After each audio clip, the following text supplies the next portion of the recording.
Hello and welcome to this special edition of Political Capital. I'm Chris Bishop. Now, in the studio with us this week, we've got Ameenah Gurib, the former first woman president of the island of Mauritius. Now, she's here to talk about a lot of things, the environment, entrepreneurs, but she's also here at the Africa Investment Forum, and she'll be making a speech during the conference this week. So let's get straight to it.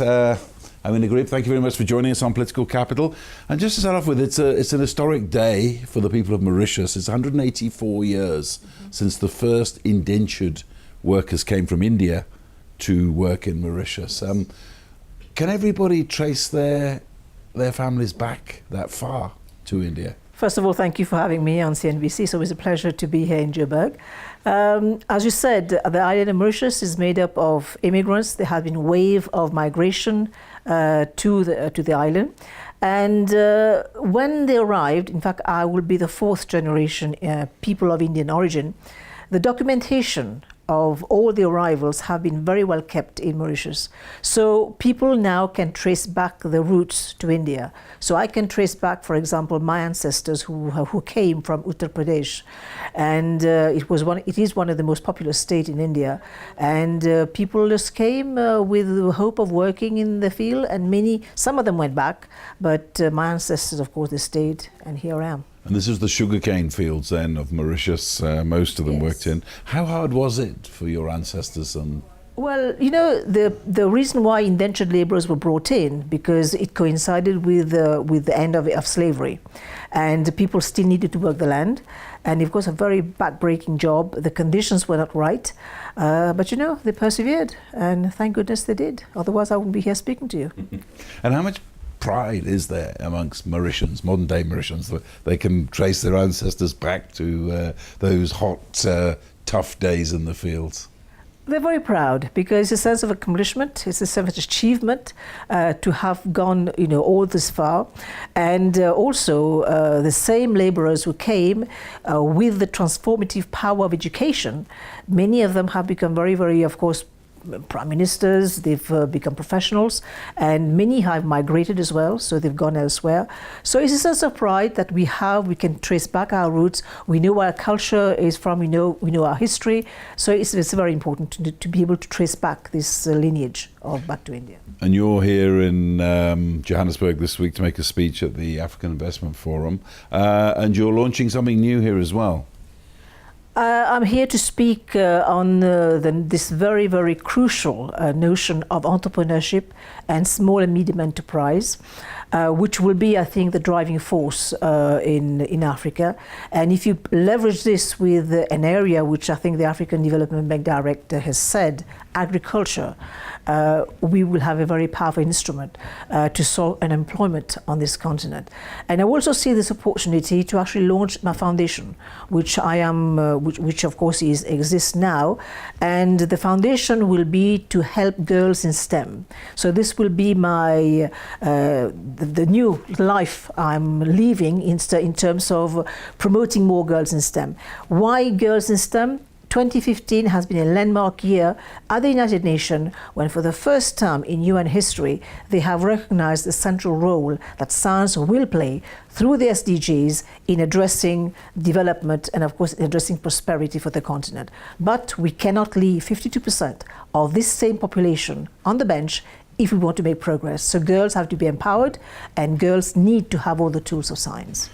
So if I could ask you about entrepreneurs, you're from the other side of the fence, as it were. Just 8 months ago, you were in politics as the president of your country. Do you think the politicians on this continent, it's very fashionable right now to sort of say, oh, we want entrepreneurs, we want young people to do this. But when it actually push comes to shove, it's not made as easy for young entrepreneurs as it possibly could be. You're right. I mean, this is not something that we have cottoned on to, but it is a very important area. Why?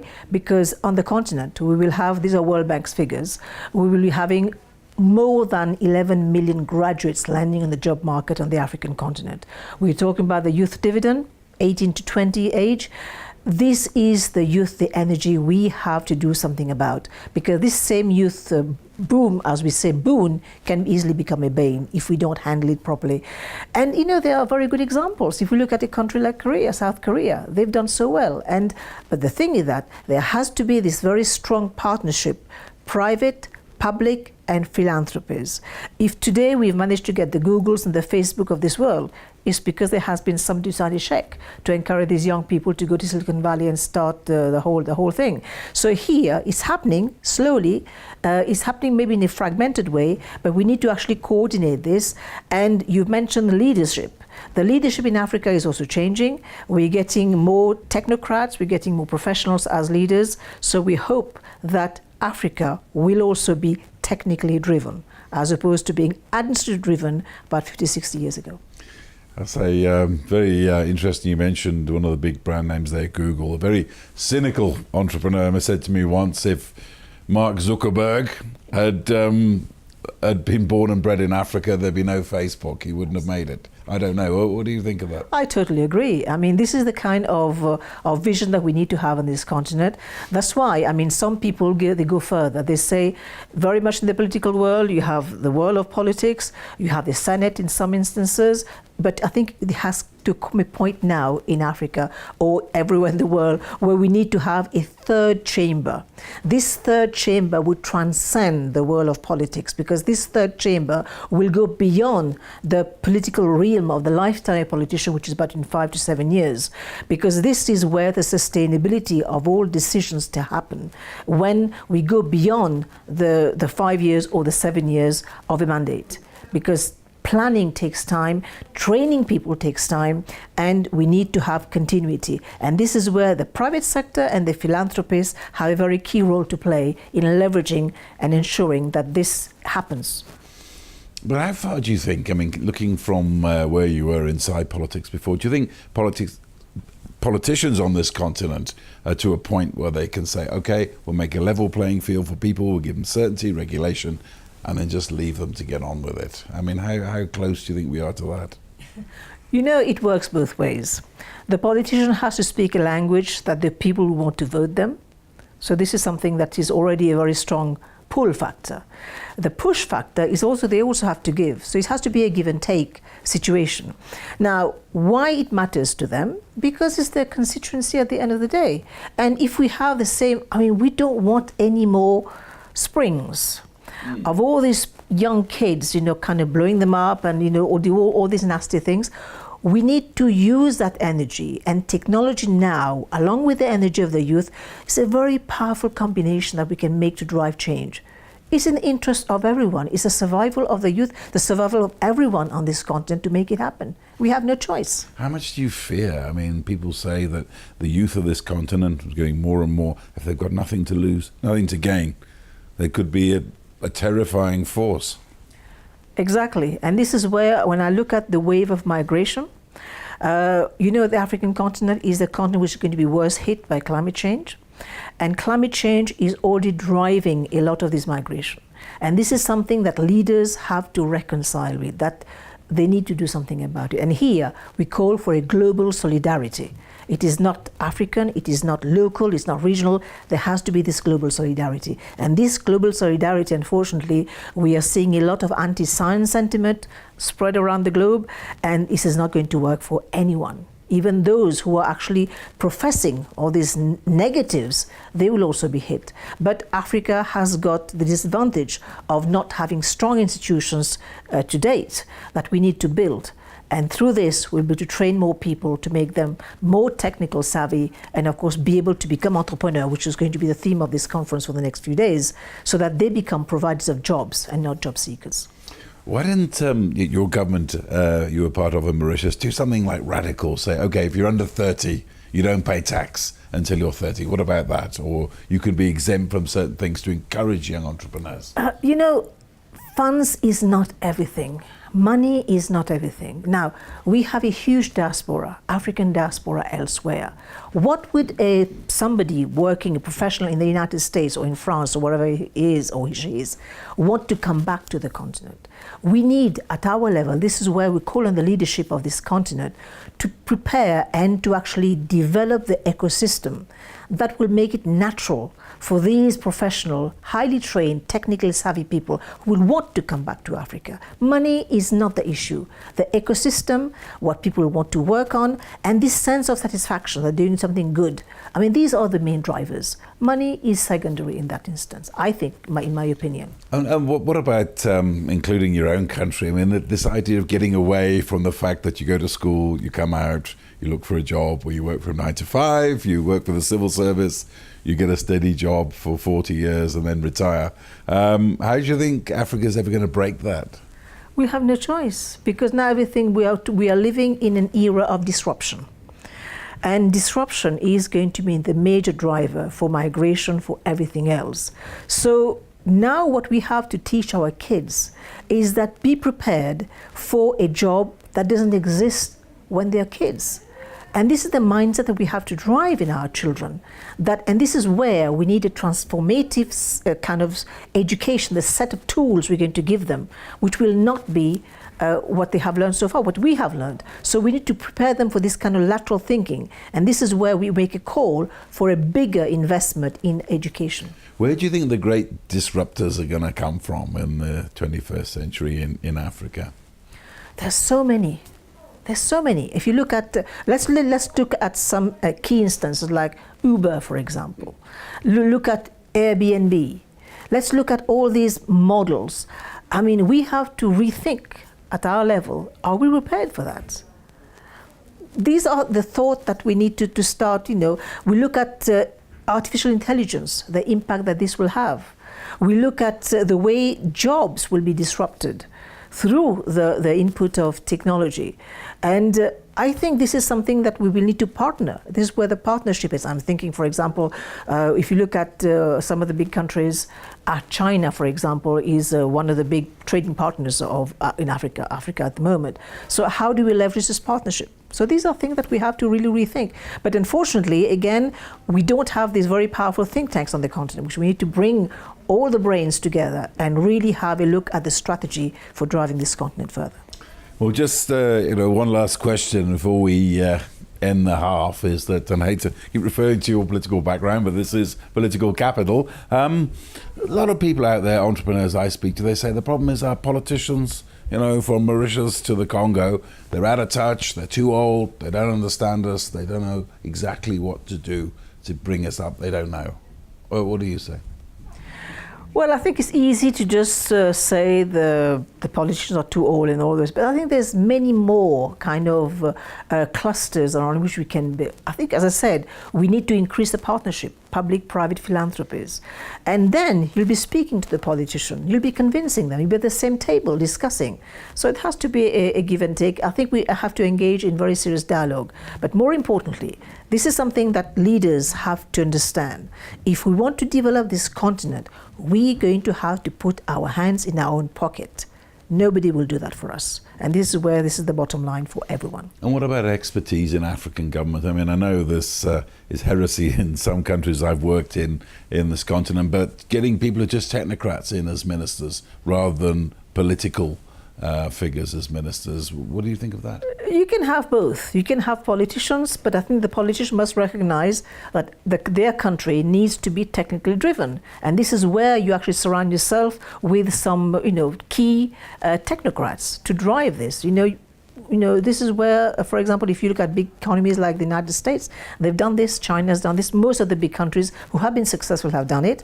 They have done it because they have invested in the human capital, and also they have listened, they have actually joined the dots between all the sectors so that they all think there's convergence in their thinking. Hold that thought there. I'm speaking to Ameenah Gurib, the former president of Mauritius, about entrepreneurs and politics. Stay tuned. The second half, we'll be talking about the environment and the vast ocean that surrounds Africa. A lot of the challenges there. Do stay tuned. You're with Political Capital.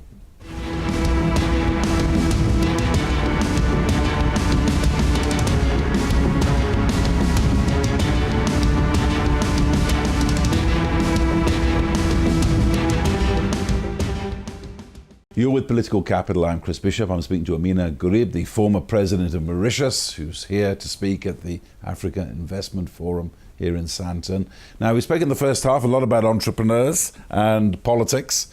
This half, I want to delve into some of your other passions, which I know have also got a political side, the environment, and more importantly, the state of the ocean. Now, you should just nail your colours to the mast here. You've been fascinated with the ocean since a very early age. Just tell me. When you are growing up in Mauritius, I mean, it's heavenly. I mean, I went to school on the beach, literally. So you could watch and see the colors, and it's fascinating. But over and above this, there is a very fundamental aspect that people still have not understood. The oceans have a very, very big impact on the climate, on the environment we actually live in. And people tend to think of the ocean as being a big dumping ground. Well, it's not. It regulates weather, it regulates the atmosphere, it regulates everything. But more importantly, for islands like Mauritius, we depend on the food. We depend on sea and the fish. For example, about 15% of the protein of the diet will come from fish. But something else that people just tend to forget, that climate change with carbon dioxide, there will be acidification of the ocean, warming up of the waters. And when we talk about warming up of the waters, we talk about more terrible cyclone. We've seen a few last year against the US. But cyclone, bleaching of coral, and of course the gradual slow death of the marine species, for flora and fauna. And this is something that the world still hasn't got to grips with. We've seen the impact of climate change on the Great Barrier Reef, for example, but we still haven't understood that it is human activities. In fact, Crutzen rightly said we are living in the age of the Anthropocene. So these are things that we really have to keep informing our kids. You still live very close to the sea in Mauritius. Just tell me something you've seen in the last year, say, that will almost make you weep about the ocean. Well, not last year, but progressively over a few years. You know, whenever I used to go to the beach when I was small, the waves will come on the beach, and you'll see a lot of these little fish, little crab, teeming in pockets in the rocks, you know, on the basaltic rock we have. We don't see that anymore. And what we see, unfortunately, because of people not being conscious of what they do, plastic bottles coming up, being washed on shore. Now, something the scientists have been reporting, I think it was 2 weeks ago, they have discovered pieces of plastic in human feces. So if we draw a parallel to the 1960s, when Rachel Carson was writing about the silent spring of the spread of DDT in the fats deposit of the penguins, we are witnessing the same thing now, 50 years later. And this is alarming, because these plastic, they're not bioplastic, they will stay in the environment for hundreds of years. They're not biodegradable. So instead of going to clean the ocean, I think we need to start a campaign to actually tell people, A, reduce plastics consumption, and secondly, you know, teach them that whenever they have their waste, they should not be throwing it out just like this. So there's a whole education process that has to be done, but more importantly, this is again where government comes in. This is where the regulators come in. They need to ensure that A, the plastic become more biodegradable, and also there's a levy to charge for those who want to still use plastic and reduce our waste. The whole point is, I mean, perhaps you can tell me as a technique, how do you get the plastic out of the water? And it can last for what, 1,000 years, I'm told, some of these. Yeah, they stay. But this is the reality. I mean, there has been a few, again, we talk about entrepreneurs. This young kid in Netherlands, he has developed this technology of kind of cleaning the ocean, kind of bringing all the plastics together. But again, we have to take the argument further back. Why is the plastic there in the first place? So this is what we have to reduce our use. But as you know, change, people are very, very difficult to change their habits. But some countries have done it. A small island of Rodrigue, next to Mauritius, of course, is the Republic of Mauritius. They've started taking measures of banning plastic. And I think in Africa, we have Rwanda, for example, they are banning plastic. So if there is a will, there is a way. And when people don't want to understand, this is where government has to come in. I mean, would it make any sense for every government across Africa to ban plastics, presumably in favour of glass bottles and... We'll have no choice. We'll have to do it. We'll have to take very good measures. Otherwise, as I said, the same example of Rachel Carson, we'll be having plastics in our diet. It's already infiltrating the flesh of fish. And of course, we eat fish, and then we'll see what the damage will be. But the damage we still can't assess because we are still in the preliminary stage of being kind of contaminated with this plastic. So who knows what the long term will be in terms of this contamination that plastics will come on board. And surely, again, this is something that could give, I mean, like most people in this town, I recycle my plastic bottles every week, and there's somebody takes them away and makes money out of them by recycling them. Surely this is another opening for entrepreneurs to step in. It's a big... there has been a plethora of activities. Some people have taken it to the next level. You can see, for example, now handbags made of plastic on the New York catwalk. And then on the other hand, you'll see structures which are being built with plastic. So there is a whole series of things that can be done. But more importantly, before going to that level of recycling the plastic, I'm all for starting prevention. So use less of it and avoid throwing it out just like this very irresponsibly. So there has to be, again, a whole conscient, the planning, the talking, and of course, sensitization campaign has to be done. But again, beyond sensitization, government has to come in with the appropriate structures to ensure that this is done. And what I'm just asking you another question with your former political hat on. I mean, how fit are the coffers of the governments of Africa, you think, to deal with this problem? Or do you think it has to come from private money? This is again something that has been discussed all along. How much dialogue does the private sector has with government? I mean, if we had this proper dialogue, it can happen. We will, government will never have all the amount of money that is needed for this kind of work. And this is where, again, with a proper dialogue, private, public sector, philanthropists, we should be able to actually bring up this notion of entrepreneurship, of sharing, of implementing. But there has to be this dialogue to happen. Is there anything that we've talked about a lot of the downside of the ocean and the environment? Is there anything that gives you hope when you look out over the ocean from your home? Is there anything that gives you hope? There is hope in as much as I see many young people now who they're very aware of the dangers. In fact, I was very surprised, pleasantly surprised, a few years ago when there was a climate conference, for example, and one young girl just stood up and said, "Sir, how old will you be in 2050? I mean, this is the kind of hope, the glimmer of hope that you have, that these kids are very concerned about the future. And if they start to actually, tell us, older people, what we need to do, and I think this will be a very hopeful scenario to be in. And the youth of Mauritius, what's your feeling about them when it comes to the environment and this kind of thing? The youth in Mauritius, very much like the youth in Africa, in South Africa, I see they tend to think differently. They go beyond the cleavage of, the way people used to think in a very silo manner. Because they're tech savvy, they're very attuned to what's going on in the world. So you can have very, very enlightened conversation with a few of them. And I'm happy it's like this. And the more they become open to the problems of the world and also to the potential that this can bring in terms of development, in terms of job creation, in terms of cleaning up the environment, so be it. And looking ahead now, I mean, is there any other thing regulation-wise, that the governments of Africa can do, apart from, we've mentioned about recycling, entrepreneurship, any other regulation apart from banning plastic altogether? Well, also regulating fishing and also regulating the exploitation of natural resources. And I think more and more, there's so much that has been said on the jurisdiction of the ocean, for example.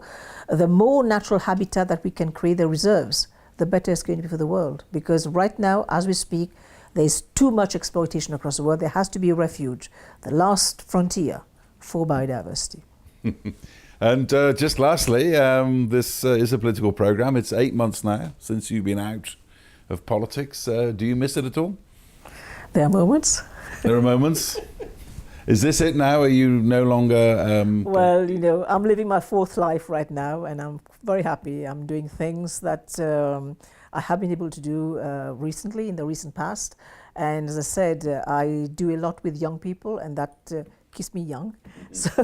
So there's so much to be done. There's a lot to be done. And I'm getting more and more involved with the African continent as well. So I think together, bring our heads together and try to do things together. Looking back, what were you proud of that you did when you were in politics? Because the position of president in Mauritius is a ceremonial one, I did use the position to further advance the cause of science, the cause of women, and the cause of entrepreneurship, and also the cause of the environment. So this is, if I were to say what has been my achievement, I have been able to leverage this. And I have also started the process of discussing that you need to bring on board the private sector, the philanthropists, so that together we can make a change and dent on the landscape of the continent. And you were saying before the interview, you know, politics is a very important function in the African continent, but it can be very tough sometimes. Well, you know, people say that if something is linear, you're dead. Life is up and down, so there'll be good moments and bad moments. But as I said, the political world is a very important institution, politics, because they shape the destiny of many countries. But having said this, we also need to have some more genuine and some more honest and some more proactive politicians, and Madiba has been a very good example, and we need more Madibas. We need more selflessly serving the continent. And I think the notion that to be in the political world, it's for service. This is something that people have to actually realize. It is for service. I think a lot of people forget that, particularly on this continent. I've mixed with many politicians, and I often used to say, but people pay taxes, and you're meant to give service for that tax. But sometimes I get funny looks when I said it. But you think that that's what it should be more? Absolutely. This is what the world is about. This is what the political world should be about. People vote you for a service. If you can't appreciate and deliver on that, then you shouldn't be there. And lastly, looking back, is there anything you wish you'd done differently? I have no regrets. Like Edith Piaf had always said, je ne regrette rien. I've always done things my way, like Frank Sinatra has said. You need to do things your way, what you believe in. And if you do it with your heart, I think you should be winning. Thank you very much indeed. That's Ameenah Gurib, the former president of Mauritius, speaking to us here on Political Capital. We'll be back again on Thursday at 6:30. From me, Chris Bishop, for now, it's goodbye.